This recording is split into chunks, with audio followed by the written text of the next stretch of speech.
In one episode of 90 Day Fiance, we saw a guy call his fiance fat in front of her entire family, and saw another guy tell his trans fiance that he's not attracted to her man vibes. Fellas, I know emotions are like really hard and all, but you're making us look bad, man. Let's go over what happened and see if we can help these poor suckers out. Nick, the guy with the cool South Korean Australian accent, is finally in America so he can meet Devin's parents in Arkansas. He's nervous because, you gotta meet the parents. That can be kind of stressful. He's in the middle of nowhere, Arkansas. There's no Asian people around. He's a little afraid of their culture and how accepting they're gonna be of him. But he does a pretty good job ingratiating himself. They teach him how to cook. He seems to be pretty good at talking to new people and being a little comfortable. But you know that thing where his pet name for his partner is Piggy? And he claims that in his culture, it's not that weird, but in America, clearly it's weird to call someone a pig as a term of endearment. And apparently she keeps telling him like, hey, I kind of don't like it when you call me Piggy. It's offensive in my culture. Maybe could you stop? And he's like, well, I don't really get it. I don't mean it that way, so I'm not gonna stop. That's already wild, but they go to meet the parents and they're like, yeah, so what do South Koreans think about Americans? And he says, oh, greasy food, fair. Americans are fat, which is a little bold to say. I mean, I think a lot of people could laugh at that because I think at least for me as an American, I think we all kind of know that we have that stereotype. So, a little bold to say that, but okay. But then when Americans say, yeah, it's a health problem because it's so much cheaper to get fast food and it's really convenient. So people that eat a lot of fast food, you gain a little bit of weight. Then Nick goes to his fiance Devin in front of her family and goes to pat her belly and is like, yeah, so that's why you're kind of fat. What? Whoa, bro. In front of the family, you're gonna rub her belly and say, oh, that's why you're a piggy. Oh, you're a piggy, right? Okay, let's break this down. Let's be as nice and charitable as possible to Nick and say this is really just a cultural difference. And in his culture, no one gets offended by weights and everyone just talks about it really matter-of-factly and there's no emotions involved. So he truly doesn't understand why this would be offensive to anyone. Which, I don't want to say that I know his culture better than he does. That would be pretty ignorant of me. But have you seen the South Korean beauty industry? Have you seen the plastic surgery and the K-pop craze and how incredibly unhealthy all these people have to keep their bodies to be slim? Pretty sure body image and weight is still a huge issue there, even more so than a lot of other developed countries. But okay, benefit of the doubt, either through his culture or because he's just really dumb, whatever the reason, he really doesn't think anyone would get offended by this. Okay, so you have that disagreement. So what are you gonna do when your partner says, okay, I'm offended by it? I know no one in your entire life has ever been offended by being called a piggy. I'm offended by being called a piggy. Is that enough to stop calling them piggy? Because it should be. And if not, what if she said, me and my entire culture, this entire new part of the world that you're going to, this place that you're the foreigner and I'm the one who knows the culture, I'm telling you, nobody here would like being called a piggy. Do you think at that point you might go, well, I really don't understand why this entire country of people is all wrong about being called a piggy, but I guess I just gotta adjust. I don't get it. They're all wrong, but I guess if they all would get offended by it, then maybe I gotta stop saying it. No, that's not enough. What would get you to stop saying it? What are you looking for as feedback to say, okay, well, maybe I'm wrong? Like, what possible information could you have where once you hear it, you go, okay, yeah, I guess I really should stop saying it. An entire country and your partner doesn't like it? That's not good enough for you to fucking change? Now, if he didn't say this in front of the family and it was just a thing between the two of them, then I might think that maybe he doesn't like that she's a little overweight or like a pig or whatever he judges her, and maybe has a little bit of resentment for it and is just trying to kind of nag her way down and try to pick apart a little bit to make her feel bad about it in order to get her to change, to be more attractive to him. We all know people who do that. We could easily imagine him being someone who could do that. But something about the way he makes these comments to her, it hints at a sort of innocence. And the fact that he would do it in front of her parents, which, maybe he just doesn't care at all about their approval, but I'm going to assume that he does want this marriage to go through and that he is concerned with their approval. And if he does care about making a good impression, then why would he say it in front of the parents?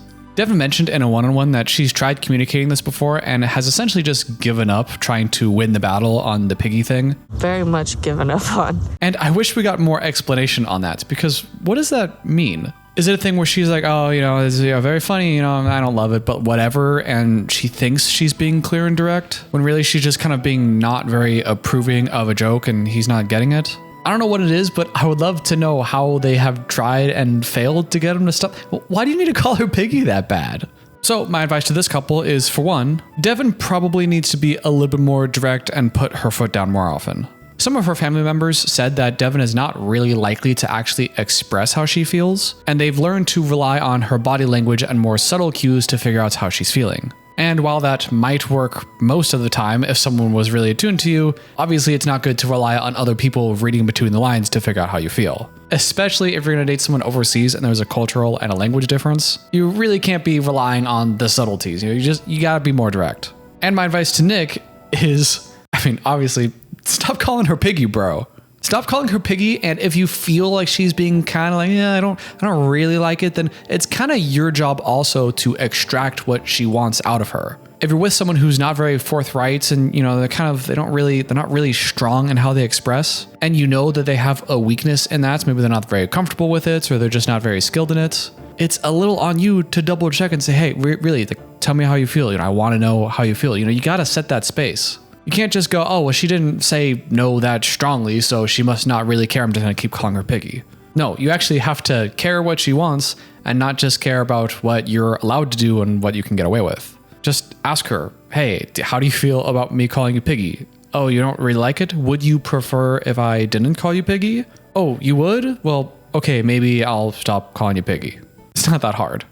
Speaking of people not getting the message, Nikki and Justin have this problem where they both want to feel safe and accepted and understood and loved for by the partner. But instead of having that conversation directly and being healthy and vulnerable and shit, Nikki just complains about their lack of sex all the time and essentially blames all of her feelings of insecurity on it. And instead of communicating clearly and openly about his own feelings of insecurity, instead, Justin jokes about everything and refuses to take anything seriously. This one. After a successful meeting of the parents last episode, Justin and Nikki are in their hotel room celebrating a job well done with some wine. Nikki wanted to make the most of this situation. She proposes a toast to themselves and their relationship. She shares afterwards that she just can't believe that after all this time, they're finally together and this is really happening. And Justin says, "You look pretty good when I'm drunk." You're getting beautiful with every mind. Justin, what a funny, such a jokester guy. Justin says, it's about time to get ready for bed. I think I'm ready to sleep tonight. And Nikki says, go to sleep and not have sex? No. Justin tells us in the one-on-one that, obviously he knows what she's after. He knows that's what she wants, but he's a little slower. He needs a little bit more time and space. And importantly, when they fight, it's like taking 2 steps back for him. Fast forward to the next day, and they go to this pastry shop where they get to make a Moldovan bread or something from scratch, which is a pretty cool date idea. And while there, Nikki's like, oh, do Moldovan men cook for their wives if they love them? Oh, they do? But Justin, why haven't you cooked for me then? You haven't cooked for me. You reheat stuff for me. Which maybe if I said that, I'm probably just messing around and having a laugh. But given their dynamic, I'm guessing Justin is probably hearing, oh, great, another criticism. Another thing that I'm not doing enough for her, great. But he shrugs it off and tries to play a game. Hey, open your mouth. I'm going to throw this little pastry into your mouth. Open up. But Nikki, forever the queen of subtlety, is like, no, stop. I want to put something else in my mouth. I want something else in my mouth without that. Which just... Nikki, do you think he doesn't know that? Do you think you're giving him new information? Are you making the picture clearer for him? Do you think that's the problem? You just haven't been clear enough? No, I'm pretty sure he gets it. And I would guess that those kind of constant remarks just feel like little jabs of criticism towards him. If he's not comfortable enough in the relationship to engage and be vulnerable like that physically, do you really think peppering in a little bit more blame and guilt and judgment is really gonna help him get there faster? We saw the same thing with Gino and Jasmine a while back. Jasmine wanted more physical intimacy, and Gino told her and the camera directly, when we fight all the time and you pressure me constantly, it makes me uncomfortable, and then it makes me less likely to want to do it. I think maybe it's harder to understand on an intuitive level when it's a guy that's feeling uncomfortable with the physical interaction. Because I think if we were to reverse the genders here and we saw a guy constantly complain that there wasn't enough sex or constantly make jokes and innuendos that just kind of made everyone else feel uncomfortable, then I think a lot more of us would see that as kind of scummy or coercive or guilt tripping and feel pretty uncomfortable with it. But maybe when it's a woman, it's a little bit less clear and it feels just less bad because of the context, but still not cool. So advice number 1 for this relationship goes to Nikki, and that is to communicate directly your feelings. Don't keep pestering him and frankly nagging him about what you want over and over again when it's just going to make things worse. Later on when they're eating the pastry, Justin says, hey, you happy about, what we did last night?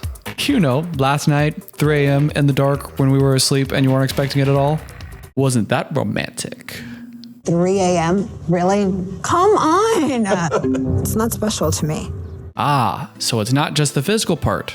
And it seems like, of course, this is a TV show. I don't know what's really going on. I'm just making assumptions here. But if I had to guess, it seems like the core need and emotion is not, I need to have physical intercourse. It's, I need to feel the acceptance and love and bonding and healthy attachment that comes from sharing a special moments with someone physically.